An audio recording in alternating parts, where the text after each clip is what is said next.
Welcome to the ক্রীড়ার দুনিয়া। তো বন্ধুরা, আজকে আমরা কথা বলতে যাচ্ছি এই যে সাকিব আল হাসান মোহাম্মদ রিজওয়ানকে, একজন ভদ্র প্লেয়ার, সো কল্ড ভদ্র প্লেয়ার যাকে বলা হয়, তাকে যে এই বলটা ছুঁড়ে মারতেছেন ভাই, এটার কারণটা আসলে কি সেটাই বিশ্লেষণ করব। আর এতে সাকিবের দোষ কতটা আছে, গুণ কতটা আছে, এটাও বিশ্লেষণ করব।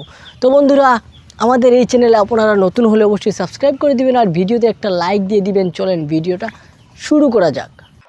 Make a decision. What was that? What was that? তো বন্ধুরা, আপনারা দেখলেন যে এই যে মিস্টার রিজওয়ান, মোহাম্মদ রিজওয়ান সাহেব, উনি কি করতেছিলেন, সাকিব আল হাসান কিন্তু বল ইং করার জন্য অলরেডি রেডি এবং উনি রান আপ নিয়েও চলে আসতেছেন। এর মধ্যেও উনার ভাই কি হয়, উনি এদিকে এদিকে এদিকে ওদিকে হাত দেখাচ্ছেন। কারণ কি? কারণ একটাই, কারণ হচ্ছে যে বাংলাদেশের কাছে সময় খুবই সীমিত ছিল। আর পাকিস্তান যদি কোনো মতে যদি তারা এই সময়টা পার করে দিতে পারতো, ওই সময়টার মানে আর কি কাটিয়ে দিতে পারতো, তারা অল আউট না হয়ে।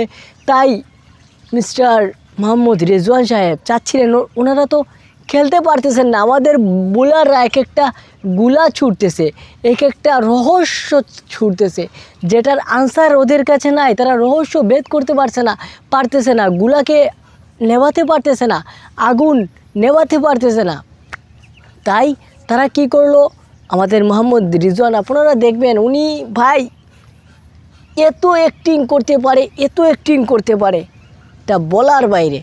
স্বয়ং পাকিস্তানের যেসব বিশ্লেষকরা রয়েছেন, পাকিস্তানের যেসব সাপোর্টাররা রয়েছেন, তারাও কিন্তু সাকিবের পক্ষেই আছেন, তারাও কিন্তু ওই মোহাম্মদ রিজওয়ানকেই কথাবার্তা শোনাচ্ছেন। কারণ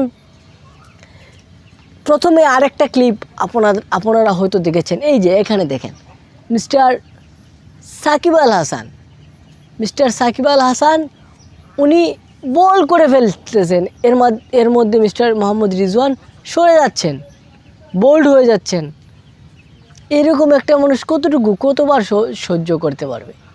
আপনি কতবার সহ্য করতে পারবেন? আর ওটা সাকিব আল হাসান ভাই, ওটা সাকিব আল হাসানের সামনে এরকম নেকামি করলে সাকিব আল হাসান তো আর ছেড়ে কথা বলবেন। আরে ভাই, বুঝতেছেন, ও হচ্ছে সাকিব আল হাসান। পাকিস্তানের ইন্ডিয়ার একজন ইউটিউবার বলতেছে যে ভাই, তোদের ভাগ্য ভালো, পাকিস্তান তোরা জিতে গিয়েছিস, না হলে সাকিব আল হাসান আসতো তোদের সাথে রাত্রে মিলতে। এই বিষয়টা বেশি অতিরিক্ত হয়ে গিয়েছে, অতিরিক্ত বাড়াবাড়ি হয়ে গিয়েছে, এটা আমি বলবো।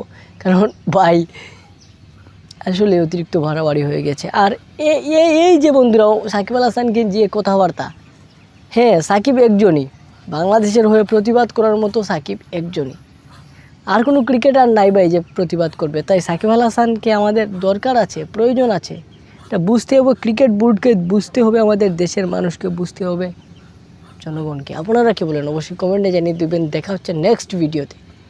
আজকের মতো বিদায়, আসসালামু আলাইকুম।